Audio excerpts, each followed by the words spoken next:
ಹೆಬ್ಬಳಲು ಶ್ರೀಚಕ್ರಮಾತಾ YouTube channel ವೀಕ್ಷಕರಿಗೆ ನನ್ನ ಹೃತ್ಪೂರ್ವಕ ನಮಸ್ಕಾರಗಳು. ಸುಭಾಷಿತ: ನಾವು ಒಳ್ಳೆಯ ಆಲೋಚನೆಗಳನ್ನು ಹೊಂದಿದ್ದರೆ ಅವು ನಮ್ಮ ಮುಖದ ಮೇಲೆ ಸೂರ್ಯನ ಕಿರಣಗಳಿಂದ ಅಂತೆ ಹೊಳೆಯುತ್ತವೆ ಮತ್ತು ನಾವು ಸದಾ ಸುಂದರವಾಗಿರಲು ಕಾಣಲು ಕಾರಣವಾಗಿರುತ್ತದೆ.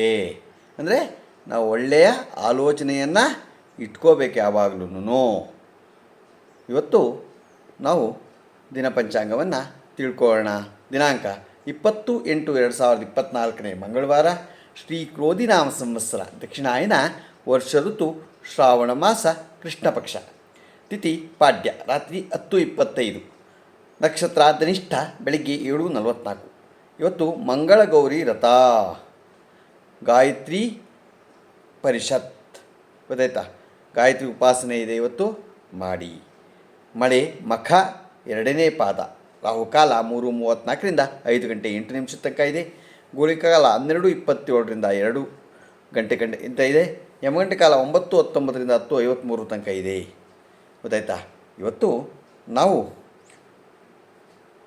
ಈಗ ದಿನಪಂಚಾಂಗವನ್ನು ತಿಳ್ಕೊಂಡು ಅಂಬೇಡ್ಕರ್ಗಿನ್ನ ಆ ಒಂದು ಸಂವಿಧಾನದಲ್ಲಿ ಮುಖ್ಯ ಪಾತ್ರ ವಹಿಸಿದ್ದ ಅವರ ಬಗ್ಗೆ ತಿಳ್ಕೊಳ್ಳೋಣ. ಗೊತ್ತಾಯ್ತಾ. B.R. ಅಂಬೇಡ್ಕರ್ ಗೊತ್ತು, ಆದರೆ ಸಂವಿಧಾನ ರಚನೆಯಲ್ಲಿ ಪ್ರಮುಖ ಪಾತ್ರ ವಹಿಸಿದ ಮತ್ತೊಬ್ಬ ವ್ಯಕ್ತಿ B.N. ರಾವ್ ರವರ ಬಗ್ಗೆ ಗೊತ್ತೇ ಇಲ್ಲ ನಮಗೆ. ಬಹುಶಃ ಗೊತ್ತಿರಲಿಕ್ಕಿಲ್ಲ.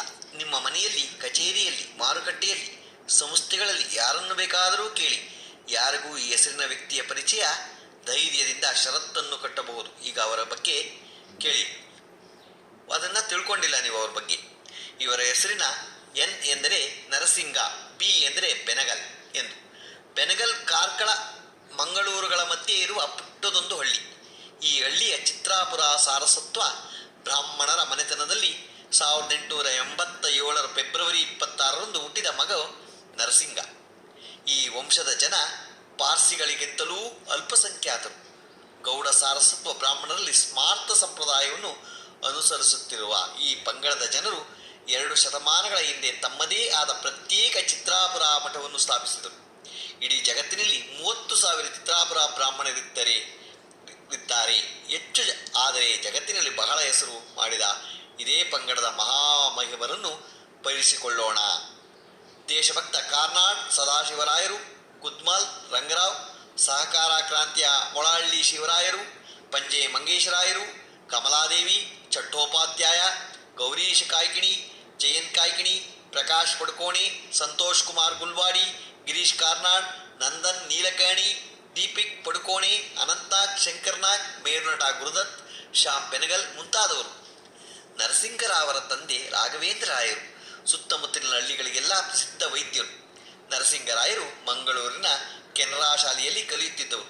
1901 ನಡೆದು ಮೆಟ್ರಿಕ್ಯುಲೇಷನ್ ಪರೀಕ್ಷೆಯಲ್ಲಿ ಇಡೀ ಮದ್ರಾಸ್ ಪ್ರಾಂತ್ಯಕ್ಕೆ ಮೊದಲ ಸ್ಥಾನ ಪಡೆದು ಬಿಟ್ಟರು. ಅಲ್ಲಿಂದ ಮದ್ರಾಸ್ಗೆ ಹೋಗಿ ಪ್ರತಿಷ್ಠಿತ ಪ್ರೆಸಿಡೆನ್ಸಿ ಕಾಲೇಜ್ ಸೇರಿದ್ದಾಯಿತು. ಅಲ್ಲಿ ಇಂಗ್ಲಿಷ್, ಸಂಸ್ಕೃತ ಮತ್ತು ಗಣಿತ ವಿಷಯಗಳನ್ನು ಅಭ್ಯಾಸ ಮಾಡಿ FA ಪರೀಕ್ಷೆಯಲ್ಲಿ ಮತ್ತೆ ಇಡೀ ಪ್ರಾಂತ್ಯಕ್ಕೆ ಪ್ರಥಮ ಸ್ಥಾನ ಪಡೆದದ್ದು ಆಯಿತು. ವಿದ್ಯಾರ್ಥಿ ವೇತನ ಸಿಕ್ಕಿದ್ದರಿಂದ ನರಸಿಂಗರಾಯರು ಇಂಗ್ಲೆಂಡಿಗೆ ಹೋದರು. ಅಲ್ಲಿ ಟ್ರಿನಿಟಿ ಕಾಲೇಜಿನಲ್ಲಿ 3 ವರ್ಷ ಪದವಿ ವ್ಯಾಸಂಗ ಮಾಡಿ 1909 ಟ್ರೈಫೋಸ್ ಪಾಸ್ ಮಾಡಿದವರು. ಅದೇ ವರ್ಷದ ಭಾರತೀಯ ನಾಗರಿಕ ಸೇವಾ ಪರೀಕ್ಷೆಗಳನ್ನು ಬರೆದು ಅದನ್ನು ಪಾಸು ಮಾಡಿಕೊಂಡು ಆಗಿನ ಬ್ರಿಟಿಷ್ ಭಾರತದ ರಾಜಧಾನಿ ಕಲ್ಕತ್ತಕ್ಕೆ ನ್ಯಾಯಾಧೀಶರಾಗಿ ಆಯ್ಕೆಯಾಗಿ ಬಂದು ನರಸಿಂಗರಾಯರು ಆ ಕಾಲದಲ್ಲಿ ಮಾಡಿದ ಬಹು ದೊಡ್ಡ ಕೆಲಸವೆಂದರೆ ಭಾರತದ ಕಾನೂನು ಸಂಹಿತೆಯನ್ನು ಹೊಸದಾಗಿ ಬರೆದಿದ್ದು ಬ್ರಿಟಿಷ್ ಸರ್ಕಾರ ವಹಿಸಿದ್ದು. ಈ ಕೆಲಸವನ್ನು ದಾಖಲೆಯ 2 ವರ್ಷದಲ್ಲಿ ಮುಗಿಸಿದ್ದಕ್ಕಾಗಿ ರಾಯರಿಗೆ ನೈಟ್ ವುಡ್ ಬಿರುದು ಕೊಡಲಾಯಿತು. ಹೆಸರಿನ ಹಿಂದೆ ಸರ್ ಎಂಬ ಉಪಾಧಿ ಸೇರಿಕೊಂಡಿತು. ನಂತರ ಬ್ರಿಟಿಷ್ ಸರ್ಕಾರವು ರಾಯರನ್ನು ಸಿಂಧ್ ಪ್ರಾಂತ್ಯಕ್ಕೆ ಕರೆಸಿಕೊಂಡಿತು.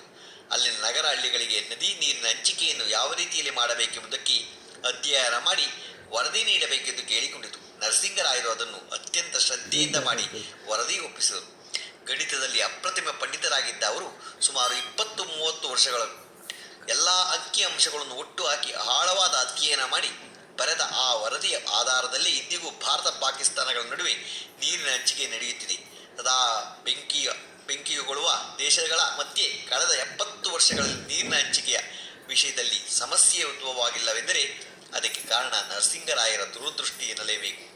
ನದಿ ನೀರಿನ ವರದಿ ಕೊಟ್ಟ ಮೇಲೆ ಸರ್ಕಾರ ಅವರನ್ನು ಮತ್ತೆ ಕಲ್ಕತ್ತೆಗೆ ಕರೆಸಿ ಸುಪ್ರೀಂ ಕೋರ್ಟ್ ಮುಖ್ಯ ನ್ಯಾಯಾಧೀಶರಾಗಿ ನೇಮಿಸಿತು.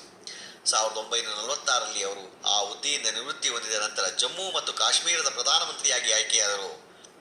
1946ರಲ್ಲಿ ಬ್ರಿಟಿಷ್ ಸರ್ಕಾರವು ಭಾರತಕ್ಕೆ ಅಧಿಕಾರ ಹಸ್ತಾಂತರಿಸುವುದು ಬಹುತೇಕ ಖಚಿತವಾದ ಮೇಲೆ ನರಸಿಂಗರಾಯರನ್ನು ಭಾರತದ ಸಂವಿಧಾನ ಸಮಿತಿಯ ಸಲಹೆಗಾರನಾಗಿ ನೇಮಿಸಲಾಯಿತು. ತನ್ನ ಸೇವಾವಧಿಯಲ್ಲಿ ಸುಮಾರು 3 ದಶಕಗಳ ಕಾಲ ನ್ಯಾಯಾಂಗದಲ್ಲಿ ಕೆಲಸ ಮಾಡಿದ ಅವರಿಗಿಂತ ಸೂಕ್ತ ವ್ಯಕ್ತಿ ಬೇರಾರೇ ಇದ್ದಾರೆ. ನರಸಿಂಗರಾಯರು ಸರ್ಕಾರ ಕೇಳಿಕೊಂಡಂತೆ ಸಂವಿಧಾನದ ಕರಡು ಸಿದ್ಧಪಡಿಸಿದರು. ಇದರಲ್ಲಿ ಒಟ್ಟು 244 ವಿಧಿಗಳು, 13 ಅನುಚ್ಛೇದಗಳು ಇದ್ದವು. ಇದನ್ನು ಮುಂದಿಟ್ಟುಕೊಂಡು ಸಂವಿಧಾನ ಕರಡು ರಚನಾ ಸಮಿತಿಯ ಸಂವಿಧಾನವನ್ನು ಬೆಳೆಸುವ, ತಿದ್ದುವ, ಪರಿಷ್ಕರಿಸುವ ಕೆಲಸವನ್ನು ಕೈಗೆತ್ತಿಕೊಂಡಿತು. ರಾಯರು ಬರೆದ ಮೂಲ ಸಂವಿಧಾನಕ್ಕೆ ನಂತರ ಹಲವು ವಿಧಿಗಳನ್ನು ಸೇರಿಸಲಾಯಿತು.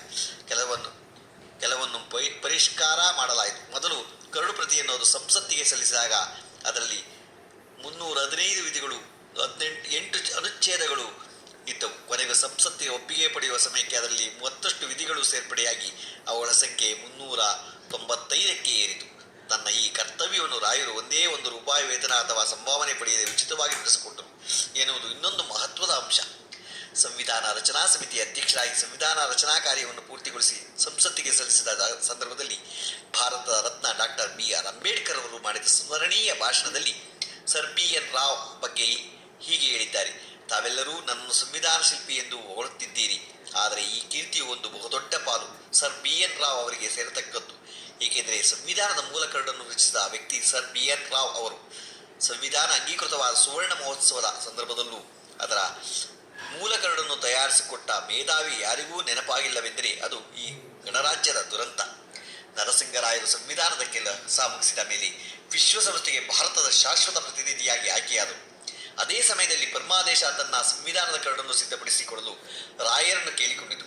ಆ ಕೆಲಸವನ್ನು ಪೂರೈಸಿಕೊಟ್ಟ ರಾಯರು ವಿಶ್ವಸಂಸ್ಥೆಯಲ್ಲಿ ಒಂದೊಂದೇ ಹುದ್ದೆಗಳನ್ನು ಏರುತ್ತಾ ಹೋಗಿ 1950ರಲ್ಲಿ ಅದರ ಸೆಕ್ಯೂರಿಟಿ ಕೌನ್ಸಿಲಿನ ಅಧ್ಯಕ್ಷರಾಗಿ ಆಯ್ಕೆಯಾದರು.